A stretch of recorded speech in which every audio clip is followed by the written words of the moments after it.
नमस्कार मित्रों, मैं आज रक्षा अधिग्रहण प्रक्रिया 2020 के बारे में आपके आपको कुछ बताना चाह रहा हूँ, जिसमें ये क्यों इतनी चर्चा में है और इससे क्या बदलाव आएगा, इस पर ध्यान देने की आपको ज़रूरत है।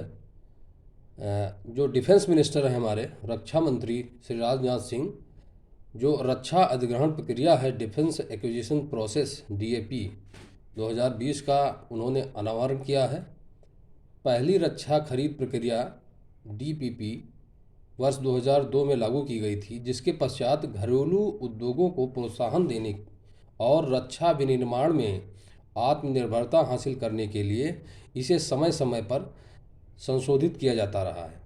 रक्षा मंत्री ने डीएपी 2020 तैयार करने के लिए अगस्त 2019 में महानिदेशक अधिग्रहण श्री अपूर्व चंद्रा की अध्यक्षता में मुख्य समीक्षा समिति के गठन की को मंजूरी दी।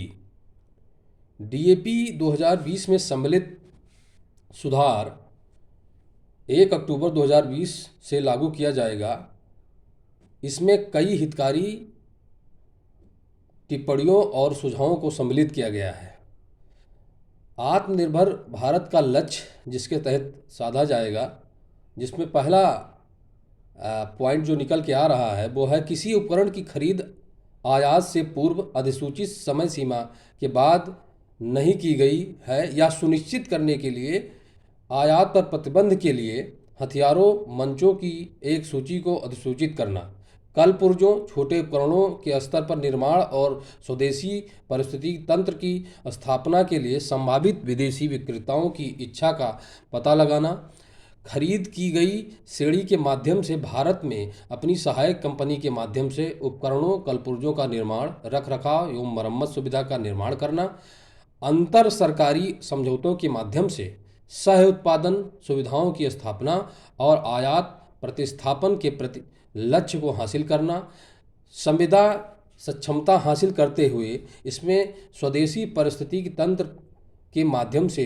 जीवन चक्र समर्थन लागत प्रणाली संवर्धन को अनुकूलित करना, रक्षा विनिर्माण में नई एफडीआई नीति की घोषणा के साथ उपर्युक्त प्रावधानों को शामिल किया गया है, ताकि घरेलू उद्योग को आवश्यक संरक्षण प्रदान करते हुए विदेशी ओईएम ओरिजिनल इक्विपमेंट मैन्युफैक्चरर को भारत में अपनी सहायक कंपनी के माध्यम से विनिर्माण रखरखाव संस्थाओं की स्थापना के लिए प्रोत्साहित किया जा सके।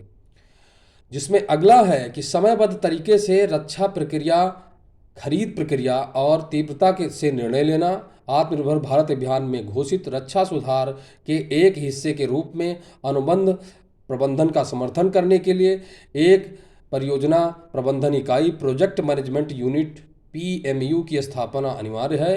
पीएमयू अधिग्रहण प्रक्रिया को कारगर बनाने के लिए निर्दिष्ट क्षेत्रों में सलाहकार और परामर्श सहायता प्राप्त करने की सुविधा प्रदान करेगा।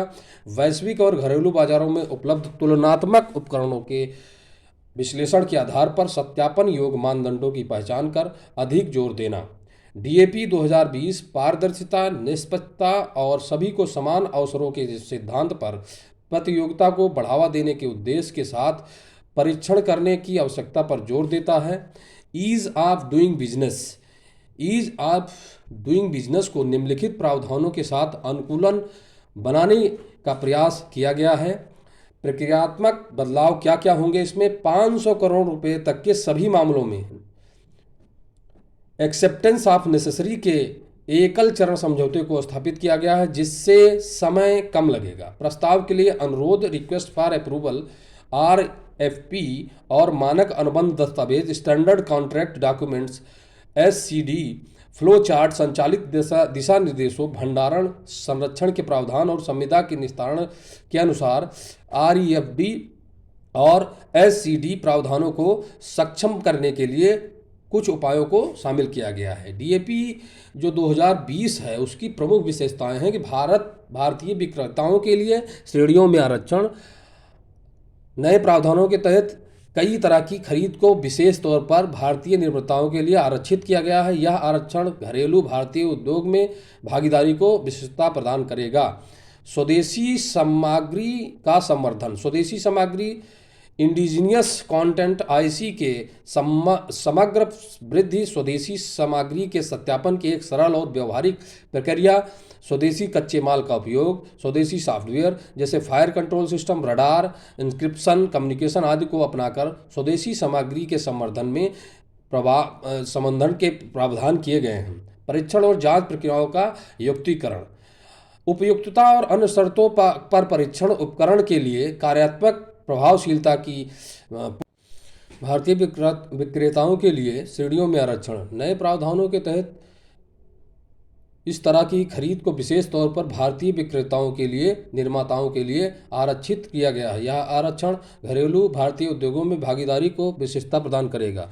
स्वदेशी सामग्री का संवर्धन, परीक्षण और जांच प्रक्रिया, निरीक्षण की कोई पुनरावृत्ति विशेष रूप से उपकरणों की स्वीकृति के दौरान थर्ड पार्टी का निरीक्षण किया जाएगा। डिजाइन और विकास, रक्षा अनुसंधान और विकास संगठन, defence research and development organisation DRDO, defence public sector undertaking, ordnance factory board द्वारा डिजाइन विकसित प्रणालियों के अधिग्रहण के लिए डीएपी 2020 में अलग से एक समर्पित अध्याय शामिल किया गया है। प्रमाणीकरण और स्टिमुलेशन के माध्यम से मूल्यांकन पर अधिक जोर देने और समय में कमी लाने के लिए एकीकृत एकल चरण परीक्षणों आगे की राह, एक वर्ष से अधिक समय में तैयार की डीएपी 2020 भारत सरकार के आत्मनिर्भर भारत के विजन और मेक इन इंडिया के अनुकूल प्रक्रिया है। डीएपी 2020 दस्तावेज एक विश्वास पैदा करता है और यह रक्षा क्षेत्र से जुड़े सभी हितधारक। इस प्रकार दोस्तों, आत्मनिर्भर भारत का लक्ष्य ऑफसेट नीति में परिवर्तन करते हुए भारत सरकार ने यह कदम उठाया है। आशा करते हैं कि आपको ये वीडियो अच्छा लगा होगा। आगे और अपडेट देते रहेंगे। धन्यवाद।